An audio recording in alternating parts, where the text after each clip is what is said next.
मैं doctor R के पुरोहित, आपका स्वागत है। पिछले व्याख्यान में हमने भारतीय शासन व्यवस्था में स्थित संघात्मक तत्वों का अवलोकन किया था, जिसमें हमने यह देखा कि एक संघात्मक शासन में जितनी विशेषताएं, जितने लक्षण होने चाहिए, जो तत्व होने चाहिए, वे सभी तत्व भारतीय शासन व्यवस्था में विद्यमान हैं। सर्वाधिक मूल चीज है लिखित संविधान का होना, कठोर संविधान का होना, शक्तियों का वितरण होना केंद्र और राज्यों के बीच, एक स्वतंत्र और सर्वोच्च न्यायपालिका होना, संविधान की सर्वोच्चता होना, द्विसदनात्मक व्यवस्थापिका का होना, दोहरी शासन व्यवस्था का होना। ये किसी भी संघात्मक शासन के लिए सर्वाधिक महत्वपूर्ण तत्व हैं। अभी एक नया बिंदु सामने आया, द्विसदनात्मक व्यवस्थापिका। व्यवस्थापिका को भी 2 सदनों वाला होना चाहिए। इसमें प्रथम सदन या एक सदन पूरे देश की जनता का प्रतिनिधित्व करने वाला हो और दूसरा सदन राज्यों का प्रतिनिधित्व करने वाला होना चाहिए।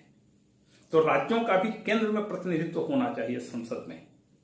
तो इसलिए संघात्मक शासन में व्यवस्थापिका 2 सदनों वाली स्थापित की जाती है। ये सभी तत्व भारतीय संघात्मक व्यवस्था में विद्यमान हैं। इसलिए भारत में संघात्मक शासन की स्थापना की गई है और संविधान का अनुच्छेद 1 में भी लिखा गया है, India that is Bharat shall be A union of states. India जो कि भारत है, राज्यों का एक संघ होगा। लेकिन जब हम इसके आलोचना में आते हैं या इसके विपरीत स्थिति पर विचार करते हैं, तो इस शासन व्यवस्था में अनेक एकात्मक तत्व हैं और इन एकात्मक तत्वों की उपेक्षा नहीं की जा सकती। और ऐसा महसूस होता है कि संघात्मक व्यवस्था की तुलना में एकात्मक तत्व ज्यादा सक्रिय और शक्तिशाली हैं, जो कि संघात्मक व्यवस्था को किसी न किसी रूप में कमजोर करते हैं। देखें एकात्मक तत्व कौन कौन से हैं। इस संदर्भ में विशेष करके 2 विचारकों के विचारों को हम के द्वारा कहे गए कथनों को हम यहां पर कोट कर सकते हैं। के सीवियर कहता है कि भारतीय संघ को अर्ध संघ कहा जा सकता है। अर्ध संघ, क्वासी फेडरल, मतलब संघात्मक व्यवस्था भी है और एकात्मक तत्व भी विद्यमान है। वह उसे पूर्ण संघ का दर्जा नहीं देता। दूसरा, जेनिंग्स कहता है, सर आइवर जेनिंग्स कहता है कि भारतीय संघात्मक व्यवस्था केंद्रीकरण के सशक्त प्रवृत्ति के साथ संघीय व्यवस्था है। केंद्रीकरण की सशक्त प्रवृत्ति मतलब भारतीय संघात्मक व्यवस्था में केंद्रीकरण के तत्व विद्यमान हैं और केवल विद्यमान ही नहीं है, सुदृढ़ स्थिति है। तो ये दोनों विचारक जो कि अंग्रेज थे, दोनों का कहना है कि भारतीय संघात्मक व्यवस्था में एकात्मक तत्व विद्यमान हैं और वो ज्यादा महत्वपूर्ण हैं। देखें कौन कौन से एकात्मक तत्व हैं। सबसे पहला बिंदु आता है कि राज्यपाल की नियुक्ति। जब संघात्मक शासन की आलोचना का प्रश्न हमारे सामने आता है, तो संघात्मक शासन के रूप में अमेरिकन व्यवस्था को आदर्श माना जाता है। एक अमेरिकन व्यवस्था और दूसरे नंबर पर है स्विट्जरलैंड की व्यवस्था। इन दोनों व्यवस्थाओं में और भी अच्छी व्यवस्था अमेरिका की, संयुक्त राज्य अमेरिका की व्यवस्था। तो उस कसौटी पर जब भारतीय संघ की व्यवस्था को हम कसौटी पर कसते हैं, तो अनेक प्रकार की एकात्मक शक्तियां हम अपने संविधान में, शासन में देखने को पाते हैं। अमेरिका में राज्यपालों का निर्वाचन होता है। जिस प्रकार से केंद्र में राष्ट्रपति का निर्वाचन होता है, ठीक इसी प्रकार से राज्यपालों का भी वहां पर निर्वाचन होता है। भारत में राज्यपालों की नियुक्ति की जाती है। अब नियुक्ति क्यों की जाती है? क्योंकि भारत में राष्ट्रपति संवैधानिक प्रमुख होता है। इसी प्रकार से प्रांतों में राज्यपाल संवैधानिक प्रमुख होता है। अब यदि मान लीजिए राज्यपाल का निर्वाचन होता या निर्वाचन की व्यवस्था की गई होती, तो प्रांतों में शक्ति के दो केंद्र हो जाते। एक निर्वाचित राज्यपाल भला नाम मात्र का शासक कैसे हो सकता है? तो इसलिए भारतीय संविधान निर्माताओं ने संवैधानिक प्रमुख की स्थिति को देखते हुए राज्यपाल की नियुक्ति की व्यवस्था की। तो भारत में प्रांतों में राज्यपाल नियुक्त किया जाता है। वह राष्ट्रपति के द्वारा पद और हस्ताक्षर और पद मुद्रा से नियुक्त किया जाता है। और जब वह राज्यपाल नियुक्त किया जाता है तो वह केंद्रीय सरकार के एजेंट के रूप में काम करता है। केंद्रीय सरकार का एजेंट मतलब वह राष्ट्रपति के प्रति उत्तरदायी होकर काम करता है। और अभी तक का अनुभव हमारा यह बताता है कि प्रांतों में जितने भी राज्यपाल रहे हैं, इन सब ने केंद्रीय सरकार के आदेशों और निर्देशों के अनुरूप काम किया है। और यदि किसी राज्यपाल ने ऐसा नहीं किया है तो उसे पद से अलग होना पड़ा है। तो भारत में राज्यपाल की नियुक्ति एक महत्वपूर्ण एकात्मक तत्व है जो राज्यों की स्वायत्तता को बाधित करता है। दूसरा है शक्तिशाली केंद्र की स्थापना की गई है। भारत में केंद्र जितनी शक्तिशाली है उतनी शक्तिशाली अमेरिका की केंद्रीय सरकार भी नहीं है। इसका तो एक जन्मजात कारण है क्या कि भारत में संघात्मक शासन की स्थापना पृथक्करण के सिद्धांत के आधार पर हुई है।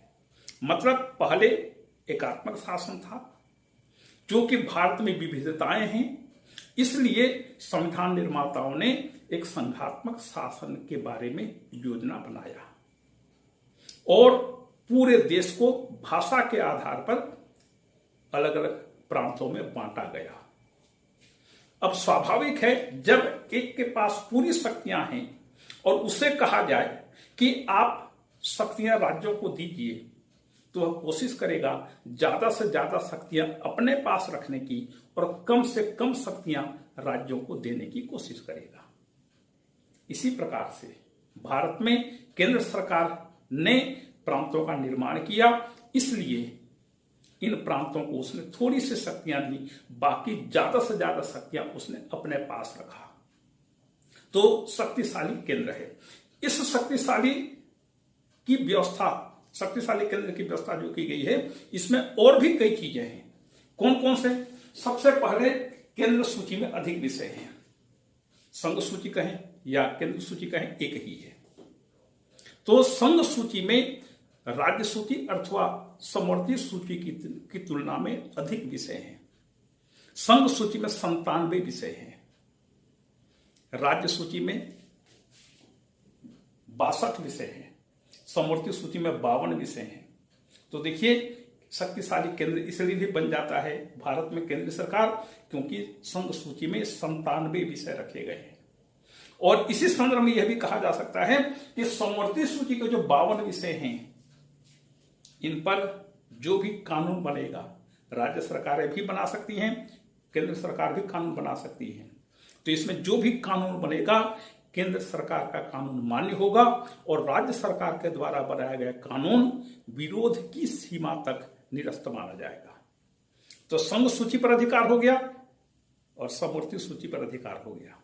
अब तीसरी चीज अवशिष्ट सूची। अवशिष्ट सूची क्या है? जितनी शक्तियां हैं इसको 3 भागों में बांट दिया, संघ सूची, राज्य सूची, समवर्ती सूची। अब यदि मान लीजिए कोई विषय छूट गया, कोई नया विषय उत्पन्न हुआ, तो उसे अवशिष्ट सूची रेसिड्यूरी लिस्ट के अंतर्गत रखा जाता है। भारत में अवशिष्ट सूची पर कानून बनाने का अधिकार केंद्र को दिया गया है, प्रांतों को नहीं। अमेरिकन संविधान में क्या है?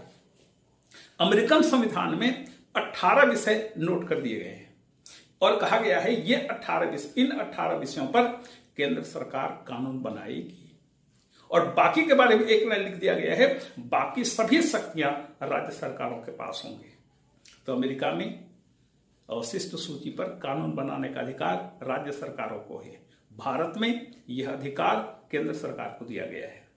तो संघ सूची, समवर्ती सूची और अवशिष्ट सूची तीनों शक्तियों पर केंद्र का अनन्य अधिकार स्थापित हो गया।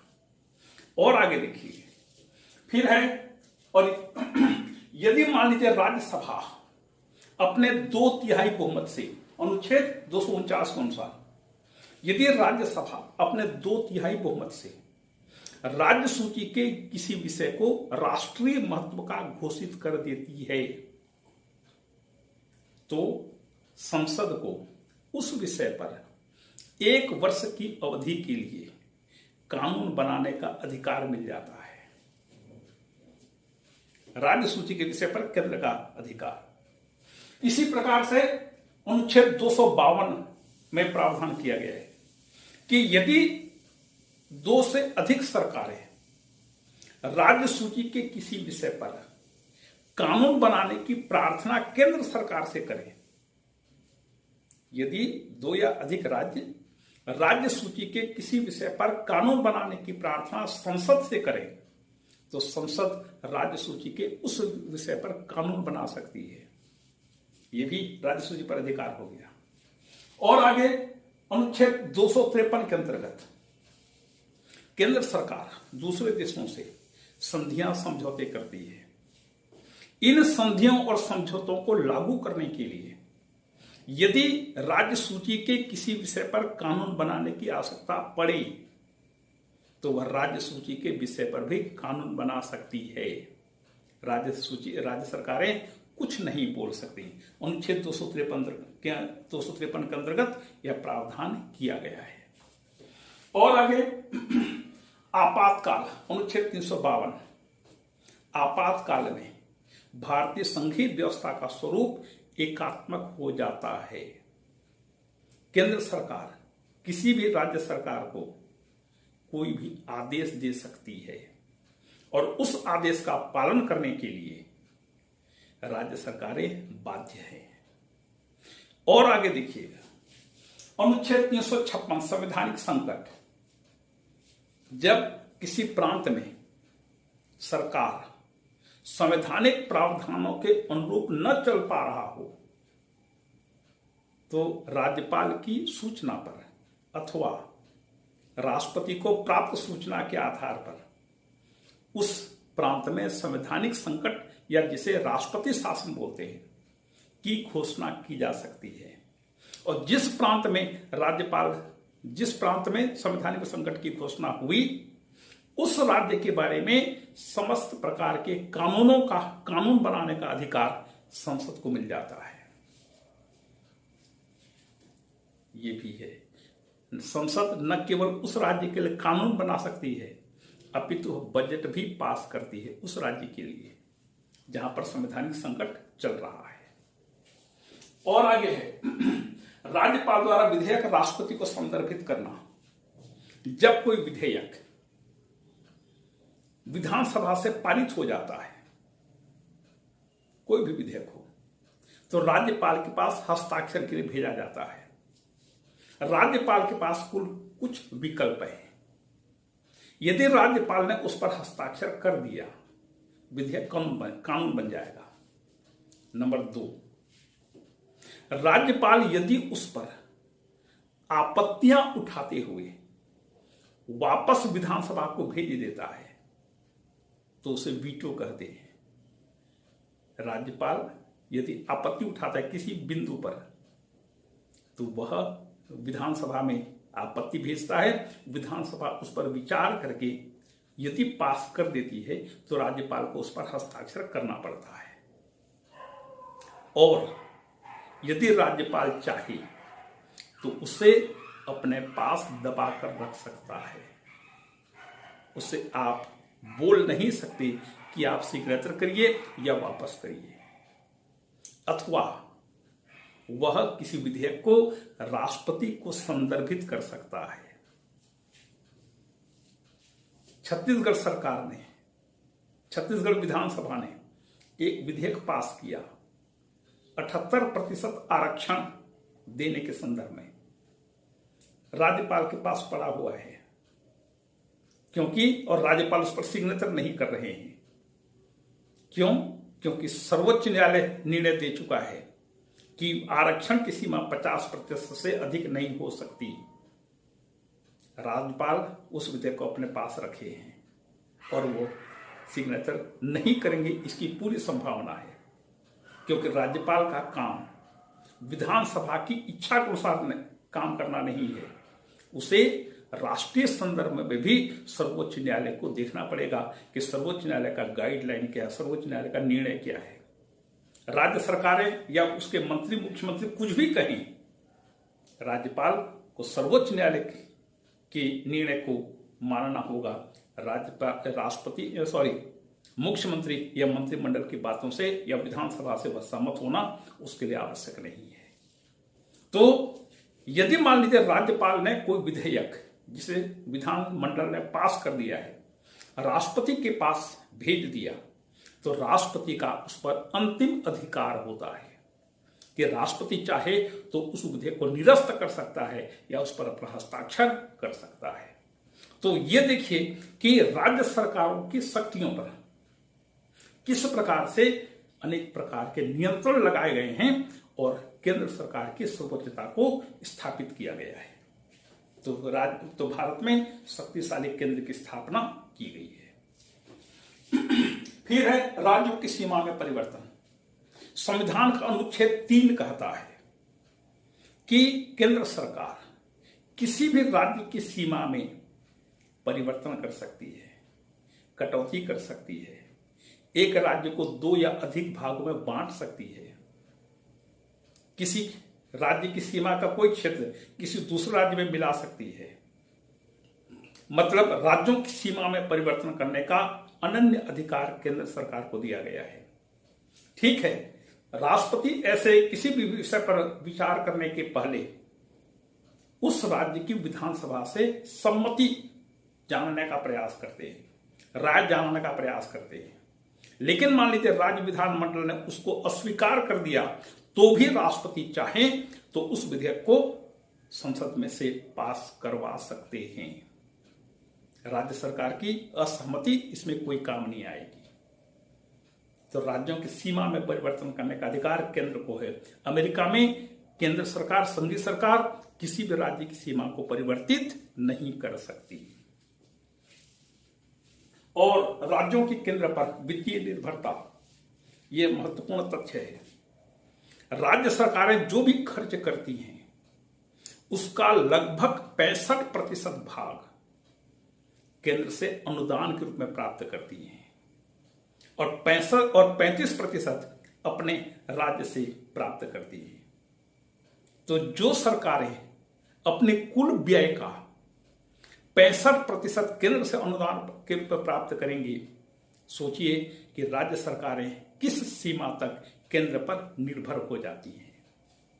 यदि मान लीजिए किसी राज्य सरकार ने केंद्र के अनुदानों, केंद्र के निर्देशों के अनुरूप काम नहीं किया, तो अनुदान न मिलने की संभावना बढ़ जाती है या अनुदान में कटौती की संभावना बढ़ जाती है। फिर मौलिक एक रूपता, पूरे देश में कई प्रकार की एक चीजें या एक रूपता देखी जा सकती है। जैसे पूरे देश में एक CAG है, नियंत्रक महालेखा परीक्षक पूरे देश में एक है, जो कि केंद्र सरकार और राज्य सरकारों के खर्च और आय और व्यय दोनों की जांच करता है। फिर एक निर्वाचन आयोग पूरे देश में निर्वाचन कराने के लिए। फिर एकल न्यायपालिका, पूरे देश में एकल न्यायपालिका, सर्वोच्च न्यायालय, उच्च न्यायालय, जिला न्यायालय। अमेरिका में न्यायपालिका दोहरी है, 2 प्रकार की न्यायपालिका, एक केंद्र की न्यायपालिका, दूसरी राज्य सरकारों की न्यायपालिका। ठीक है, अंतिम अपील सर्वोच्च न्यायालय में ही होगी, अमेरिका का सर्वोच्च न्यायालय में ही होगी अंतिम अपील, लेकिन राज्य सरकारों की अपनी न्याय व्यवस्था भी है। इसी प्रकार से एक दंड विधान, पूरे देश में एक समान दंड व्यवस्था है।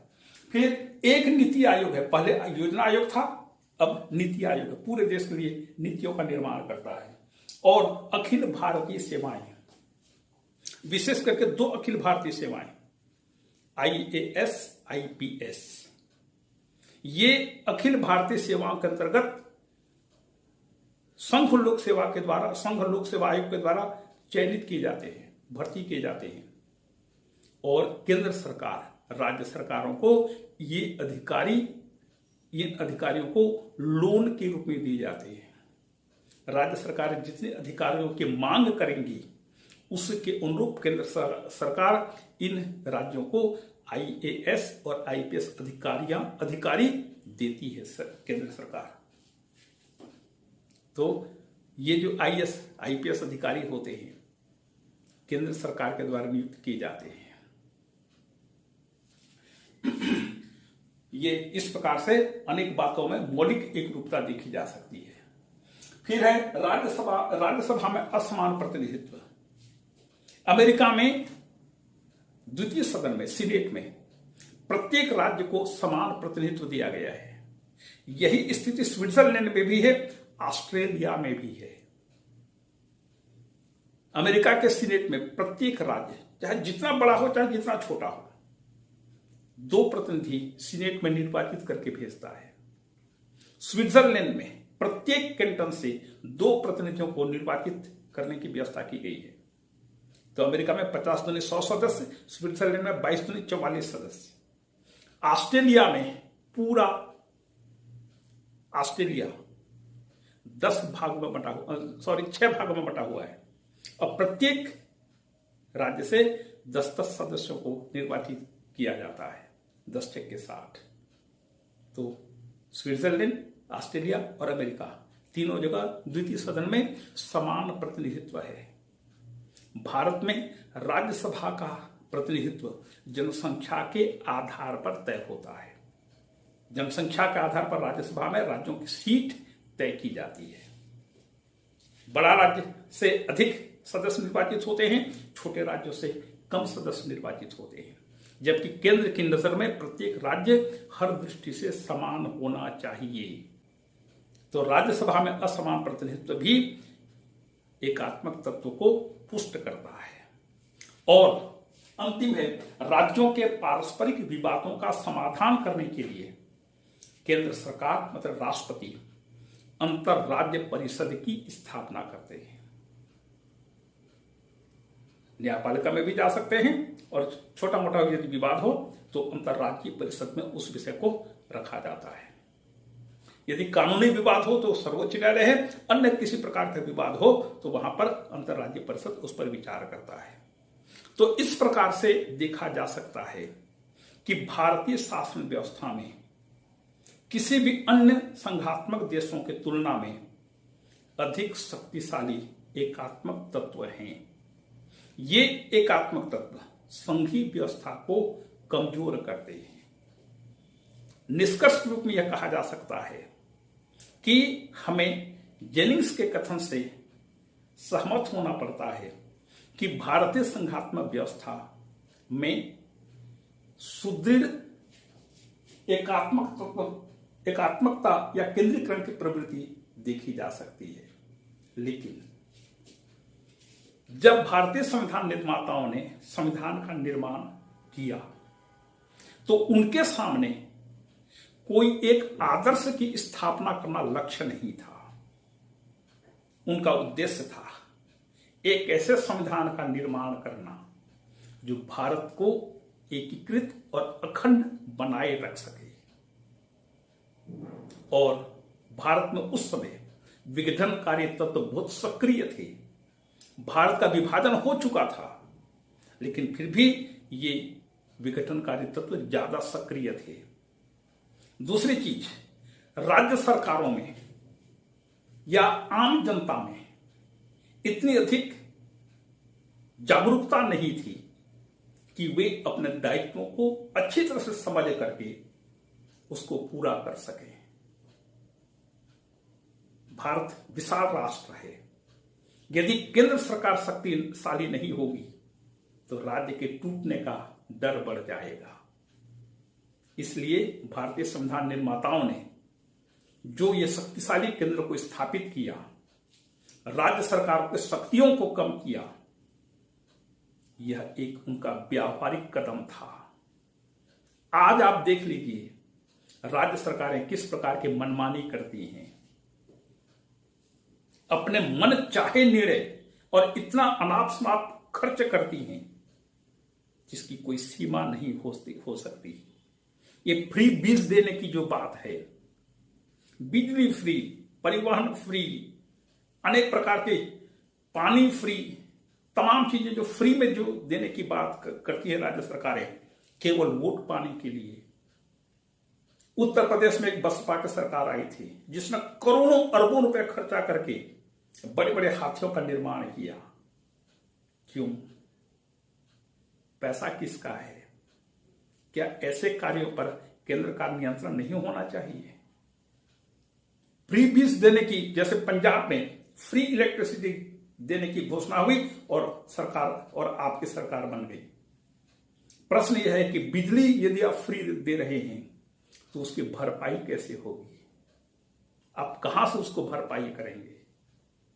तो राज्य सरकारें भारत में वोट पाने के लिए कई प्रकार की मनमानियां करती हैं। तो राज्य सरकारों के मनमानी को रोकने के लिए केंद्र सरकार का शक्तिशाली होना आवश्यक है। अनेक प्रकार के अभी भी ऐसे तत्व देश में विद्यमान हैं जो भारत की एकता के लिए बहुत खतरा साबित हो सकते हैं। तो इन सभी चीजों को यदि देखा जाए तो भारत की संघ व्यवस्था जैसी है उसको वैसा ही रहना चाहिए और केंद्र को ज्यादा और स्ट्रांग बनाना चाहिए ताकि राज्य सरकारें मनमानी न कर सकें और देश की अखंडता और एकता बनी रह सके।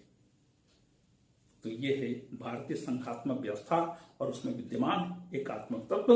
हमें सिद्धांत के पीछे नहीं जाना है, हमें देश के लिए व्यावहारिक व्यवस्था को स्वीकार करना है और यही हमारे लिए सर्वश्रेष्ठ व्यवस्था अभी तक की स्थिति में साबित हो चुकी है। आज का व्याख्यान यहीं पर समाप्त हुआ। आपको धन्यवाद।